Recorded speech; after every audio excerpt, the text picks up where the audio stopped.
കുലുക്കരിയാട് കൊല്ലംകോട് പട്ടാണി ഉപ്പാപ്പ മഖാം ആണ്ടുനേർച്ച പ്രൗഢമായി നടന്നു. വെള്ളിയാഴ്ച ജുമായ്ക്ക് ശേഷം സയ്യിദ് ഇബ്രാഹിം ഖലീൽ തങ്ങൾ പതാക ഉയർത്തി. വൈകിട്ട് 7 മണിയോടെ മഖാമിന്റെ പുടവ മാറ്റൽ കർമ്മം മാനേജ്മെന്റ് കമ്മിറ്റിയുടെ നേതൃത്വത്തിൽ നടന്നു. ഉസ്മാൻ സഖാഫി കുലുക്കരിയാട്, ഖലീൽ സഖാഫി, സി ജമാൽ ഹാജി, സി അബൂബക്കർ സിദ്ദിഖ്, കുന്നത്ത് നൌഷാദ് എന്നിവർ നേതൃത്വം നൽകി.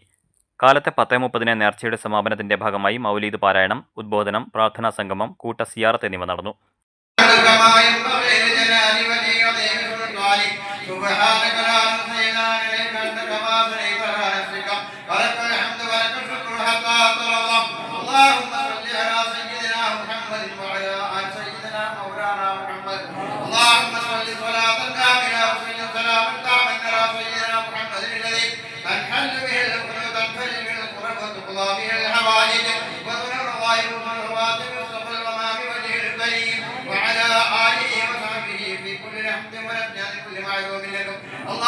സയ്യിദ് PM കെ തങ്ങൾ, ഹൈദ്രോസി കോട്ടപ്പാടം, സയ്യിദ് ഇബ്രാഹിം ബുഖാരി തങ്ങൾ, CT യൂസഫ് മൗലവി, ഉസ്മാൻ സഖാഫി കുലുക്കരിയാട്, കുന്നത്തെ മുഹമ്മദ് കുട്ടി, മറ്റു പ്രാസ്ഥാനിക സംഘടനാ നേതാക്കളും പങ്കെടുത്തു. നൂറുകണക്കിന് ജനങ്ങൾ പങ്കെടുത്ത അന്നദാനത്തോടെ നേർച്ചയ്ക്ക് സമാപനമായി.